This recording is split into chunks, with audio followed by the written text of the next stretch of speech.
공시족 40만 시대 대한민국 최고 강사의 접진 강의 만나보는 시간입니다.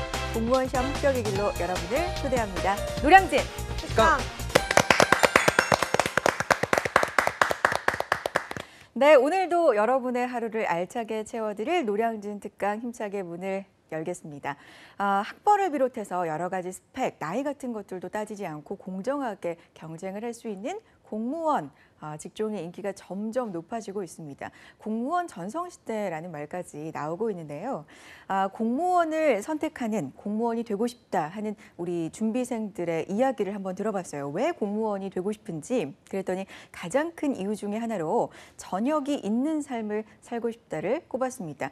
우리 흔히 9 to 6라고 하잖아요. 아침 9시에 출근해서 저녁 6시에 퇴근해서 나름대로 저녁을 가꾸면서 살 수 있는 그런 삶을 꿈꾸는 우리 공시족들이 참 많은 건데요. 그런데 실제로 공무원이 된다면 이런 꿈에 맞는 생활을 할 수 있을까요? 글쎄요, 현실은 아닌 것 같습니다. 작년 2016년 9급 국가직 공무원에 합격해서 국세청에서 일하고 있는 한 공무원의 이야기에 따르면요.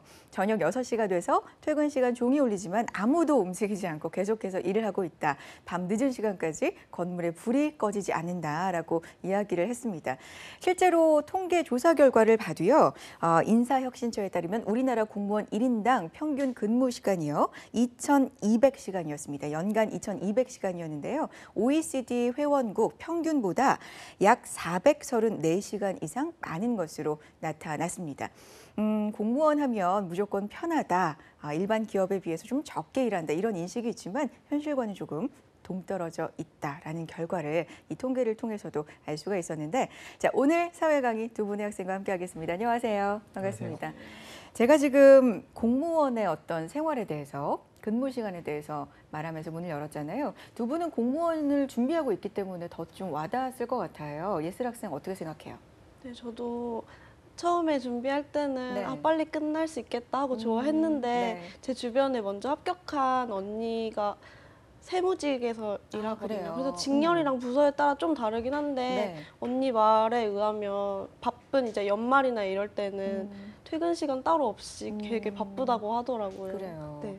공무원이라 그래서 무조건 9시 출근, 6시 퇴근이라고 생각을 하는 사람들이 많은데 그렇진 않다. 생각보다 일이 굉장히 많다라는 거거든요. 그럼에도 불구하고 하고 싶어요. 네. 네. 그래요. 그렇죠. 모든 공시족들의 마음이겠죠. 그래요. 규리 학생 어때요? 저도 아까 굉장히 놀란 게 네.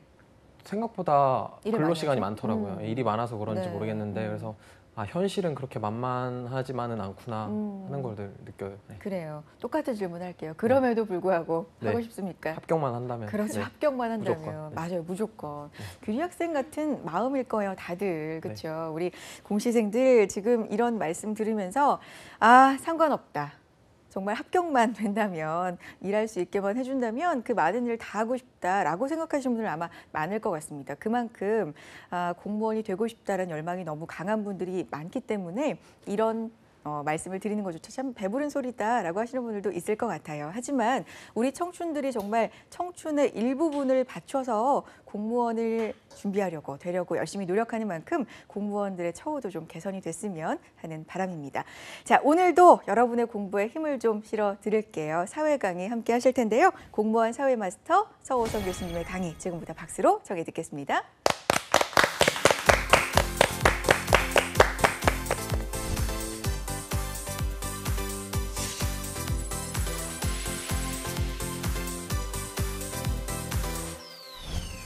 안녕하십니까. 이해로 통하는 사회 서호성입니다. 반갑습니다. 자, 이번 시간은 이제 국제정치 파트고요.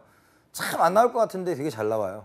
그러니까 공무원이 가져야 되는 국제적 마인드 한번 알아보는데 뭐 굉장히 대단한 건 아니고 뭐 시사적으로 굉장히 그런 것도 아니고요. 여러분들이 이 정치라는 파트에서 정치적 색깔이 많이 없지만 그래도 꼭 알아둬야 되는 부분이 이곳이라고 생각을 하기 때문에 많이 출제를 하고 있는 것 같습니다.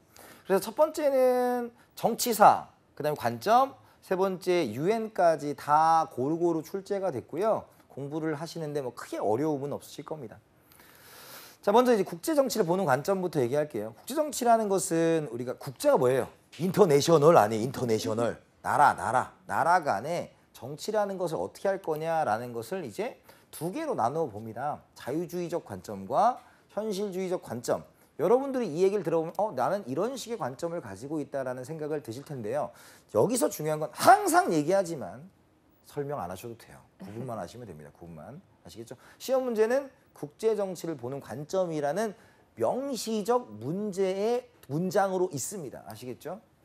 그러면 먼저 이제 우리가 현실과 자유주의적 관점인데요.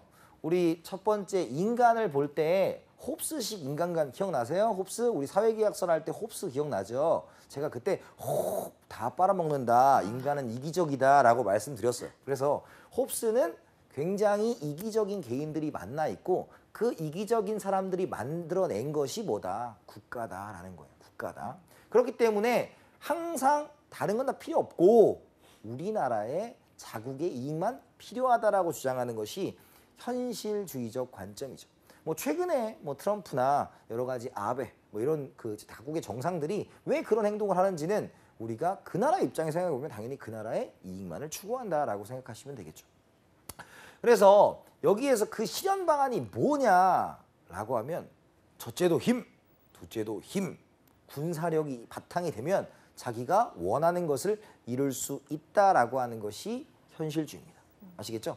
자국의 이익을 실현하는 가장 기반은 뭐예요? 현실주의다. 그러면 그들이 안전을 보장하는 방법이 하나 있습니다. 안전 보장의 방법.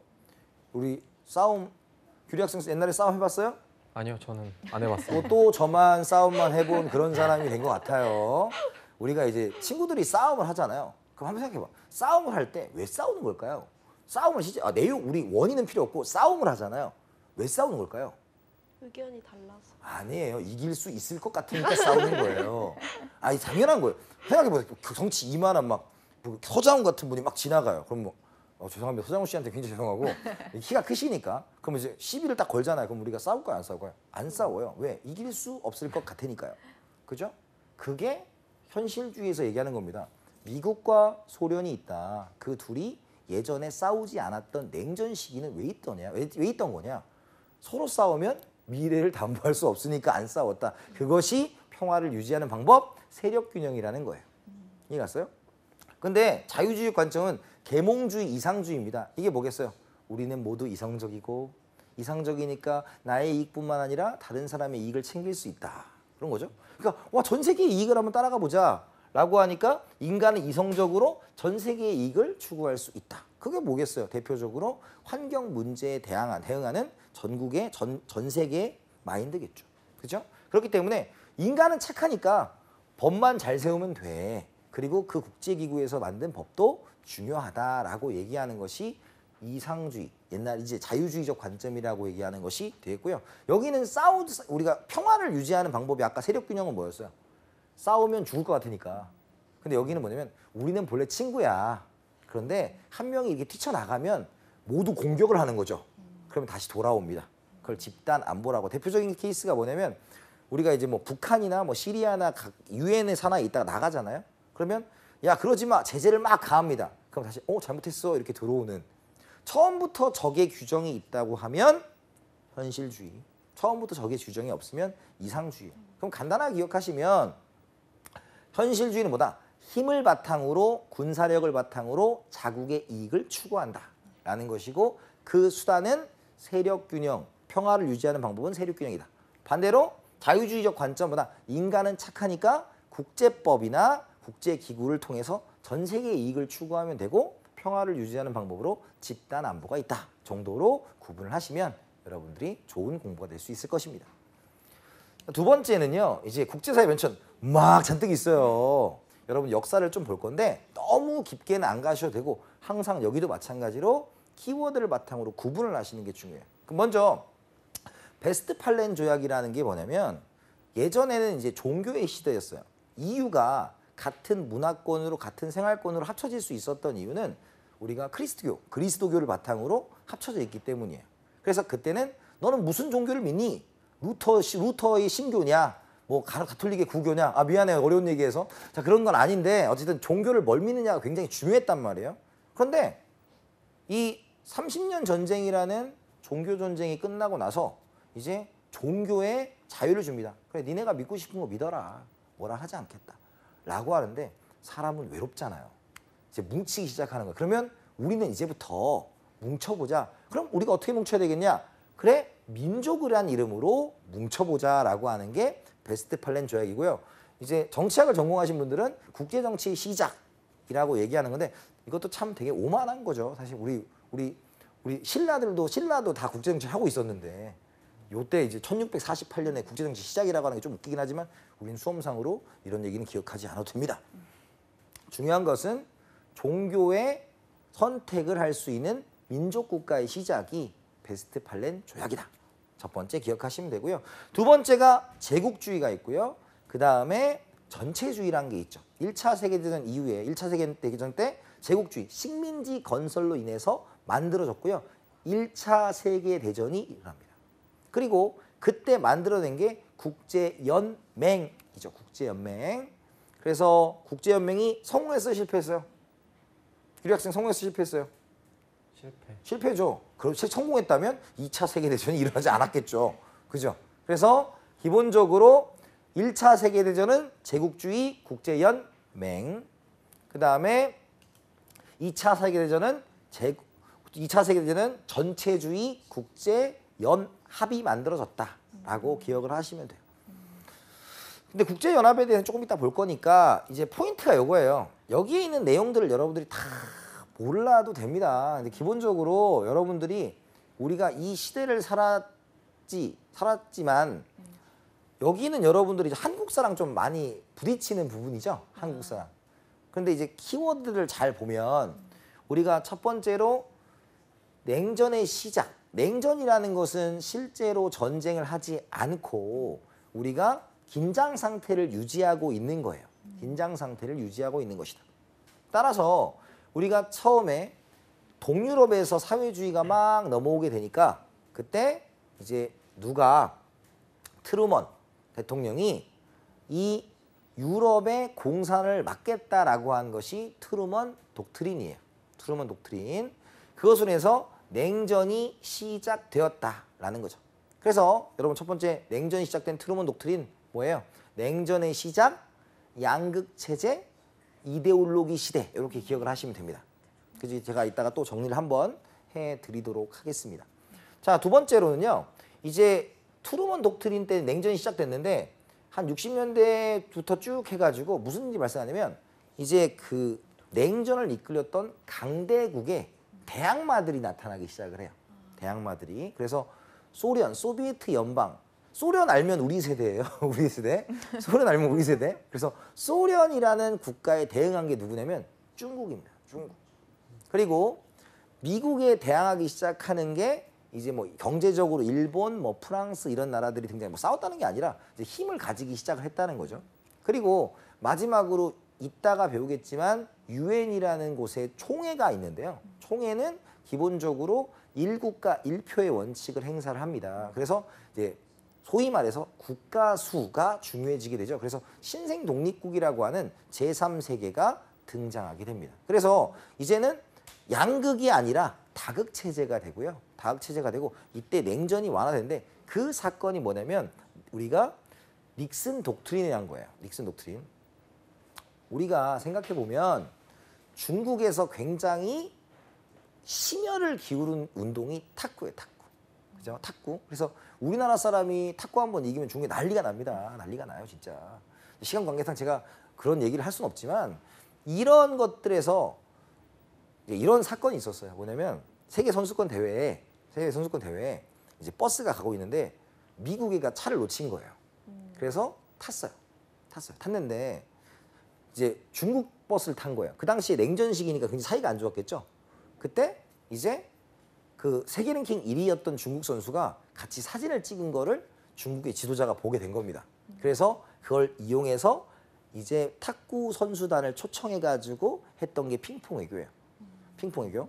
그러니까 핑퐁 외교는 우리가 냉전의 완화가 되었다라는 거죠.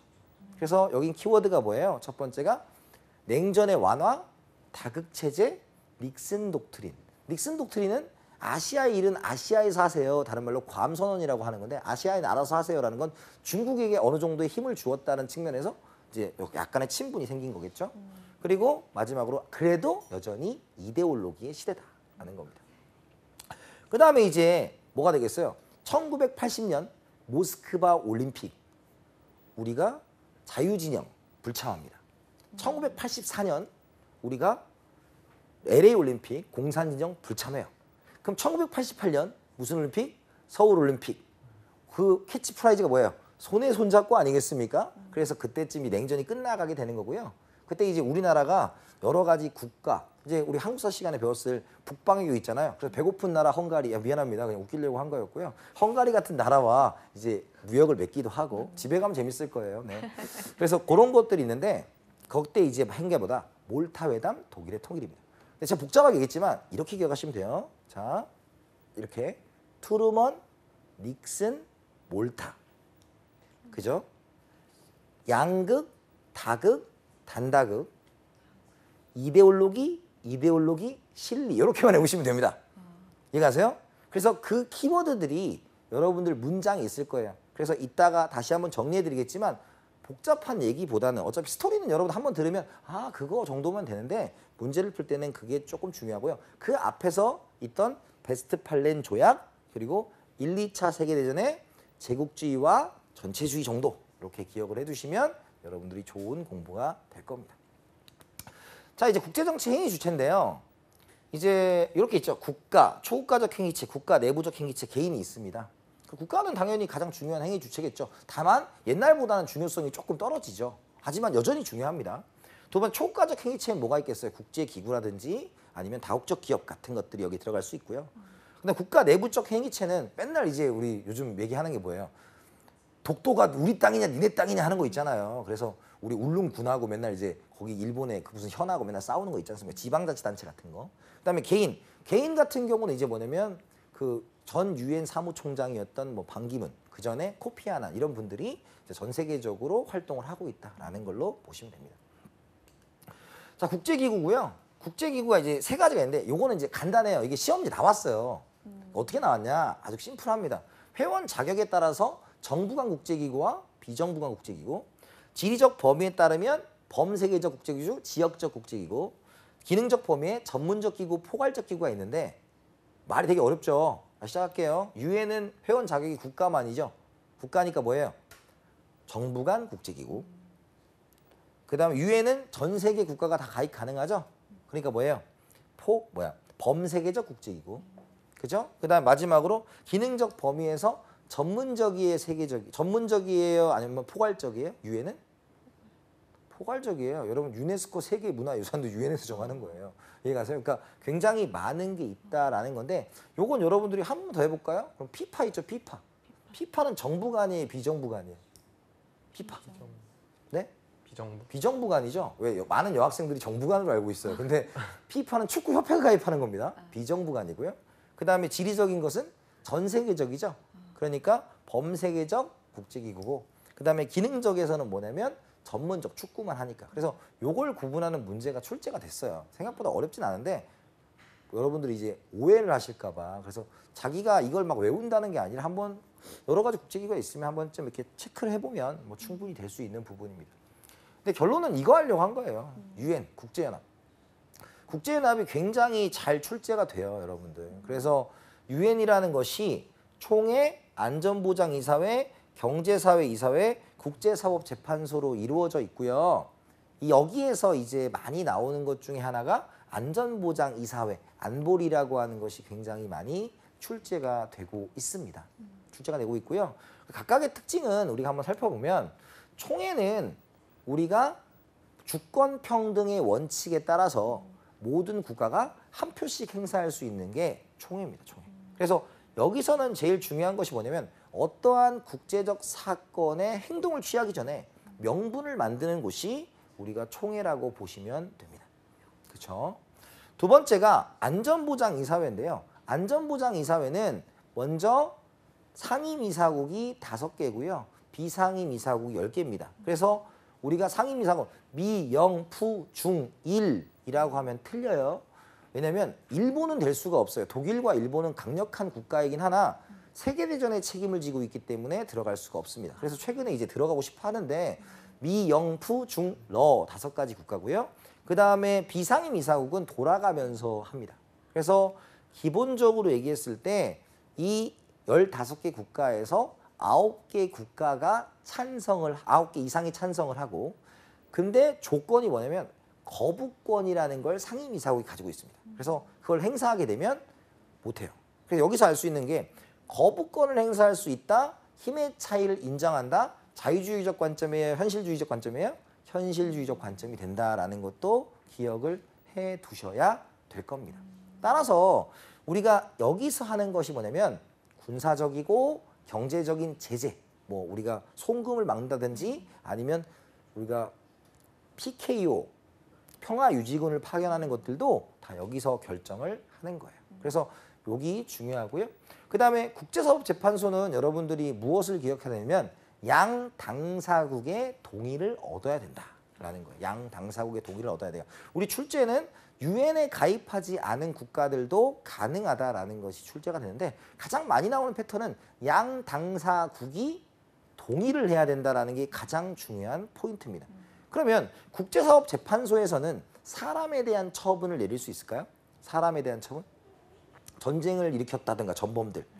아니에요. 이거는 국가만이에요. 국제형사재판소가 따로 있기 때문에 국제사법재판소는 국가를 대상으로 한다. 대표적인 예시가 뭐냐면 우리가 국제적 분쟁이 발생할 수 있는 국제하청 같은 게 있어요. 예를 들어서 유럽 같은 경우는 한 강이 흘러가면 쭉 바다로 내려가는데 여러 국가를 흘러가고 있잖아요. 그렇죠? 그렇기 때문에 그 국가의 상류에 위치한 위에 위치한 국가가 여러 가지 오폐물을 버리면 밑에가 피해를 볼 수 있잖아요. 그런 것들에 대해서 한 적은 있으나 이것이 이제 가장 우리한테 화두로 일어나는 이유는 무엇이다. 이것이 독도 문제와 연관이 되어 있기 때문에 항상 시험을 낼 수 있는 포인트가 될 수 있다라고 말씀드릴 수가 있습니다. 아시겠죠? 그래서 우리가 배웠을 때 중요한 것은 뭐다? 총회는 다수결의 원칙, 주권평등의 원칙이다라는 것이고요. 두 번째, 안전보장이사회는 현실주의를 바탕으로 15개 국가 중에 9개, but 거부권이 없는 경우에 군사적이고 경제적인 제재를 취할 수 있다라는 것이고 마지막으로 국제사법재판소는 우리가 양 당사국의 동의가 있을 때 우리 그것들을 처리할 수 있다라는 겁니다. 자, 그러면 볼게요. 국제사회를 바라보는 이 관점에 대한 것이죠. 아까 관점 국제사회를 바라보는 관점 뭐로 풀어야 된다고요? 자유주의와 현실주의로 푸는 건데 이 관점은 무정부적인 속성을 가진 국제사회 어떻게 하면 전쟁을 방지하고 평화 안보를 지킬 수 있을 것이라는 문제에 대해서 힘으로 전제를 대답한다. 힘 있죠? 뭐가 되겠어요? 현실주의. 기억, 국가는 자국의 이익을 우선시한다. 맞죠? 두 번째, 국제사회의 보편적인 선이나 국제규범이 존재한다. 국제법을 중시하면 자유주의였고요. 세 번째, 국가 간 세력균형을 통해 전쟁을 억제할 수 있다. 세력균형하면 뭐예요? 우리가 현실주의가 됐고요. 네 번째, 국가 간 양보와 공조. 벌써 양보했어. 양보랑 멀어요. 내 거만 제일 좋은 거죠. 정답보다 기업과 디귿이 되겠다. 자, 베스트팔렌 조약이죠. 또 시험 문제입니다. 교환권이 군주권보다 우위에 있음을 확인하였다. 교환권 같은 소리 하고 있어요. 그죠? 틀렸고. 그죠? 두 번째, 주권국가 개념이 확립됐죠.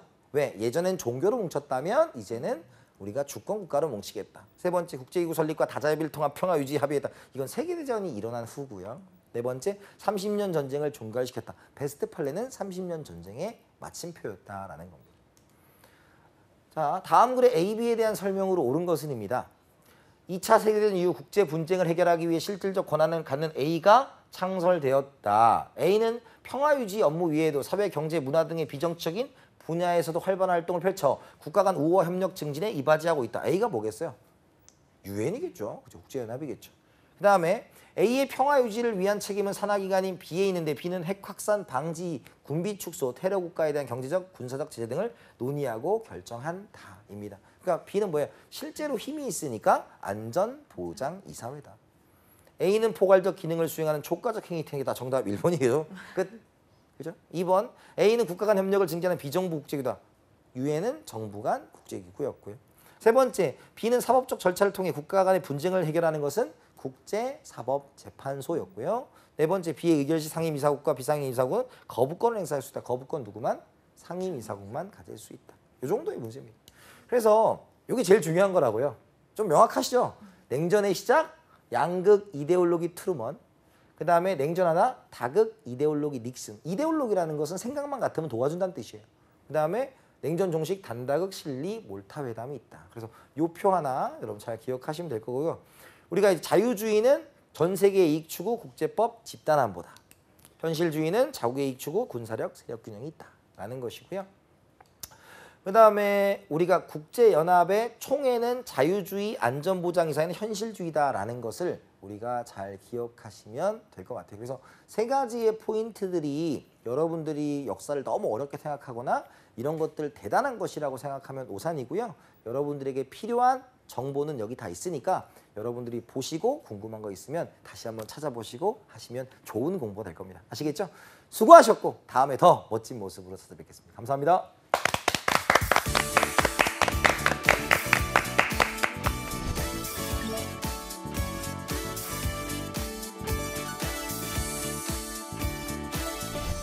네, 서우성 교수님과 함께한 사회 강의, 오늘은 국제 정치에 대해서 함께 배워봤습니다. 뉴스에서 많이 들었던 좀 어려운 용어들 정리가 되셨는지 모르겠습니다. 설명할 필요 없다, 구분만 하면 된다라고 계속 말씀해주고 계시니까요. 중점을 두고 공부하셨으면 좋겠습니다. 자, 오늘 강의 예슬학생 어땠나요? 네, 이해해야 될 부분이 많아서 키워드로 감각 조절을 하는 게 중요한 것 같은데요. 자유주의나 뭐 현실주의 이런 것도 있고, 아까 그 냉전 완화, 냉전 뭐 네네. 종결 이런 것도 있고, 유엔에서도 뭐 총회, 안보리, 뭐 국제사법재판소 이런 게 있잖아요. 맞아요. 그래서 이 사이에서도 유엔에서도 또 현실주의, 자유주의가 또 나뉘니까 서로 이렇게 대응 잘 하면서 암기하면 좋을 것 같아요. 그래요. 평소에 공부할 때 좀 어려웠던 부분 정리가 좀 되나요? 네. 네, 그래요. 좋은 시간이 됐길 바라면서 문제 이제 틀리면 안 됩니다. 네.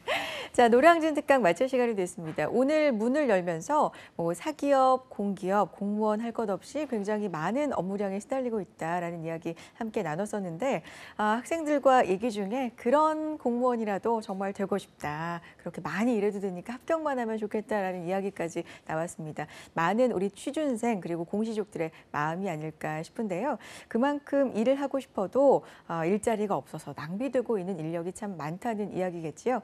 새 정부가 가장 역점을 두고 있는 정책 그리고 앞으로 구상하고 있는 정책 중에 하나가 바로 일자리 문제라고 합니다. 하루빨리 우리 청년들이 일할 수 있는 일자리가 많아지는 그런 나라가 됐으면 좋겠습니다. 자, 오늘 함께하신 강의 내용 다시 듣고 싶다, 놓친 부분이 있다 하시는 분들은요. 유튜브와 한국직업방송 홈페이지를 통해서 다시 보실 수 있습니다. 놓치지 말고 챙겨가시고요. 다음 이 시간에도 알찬 강의로 돌아올게요. 고맙습니다.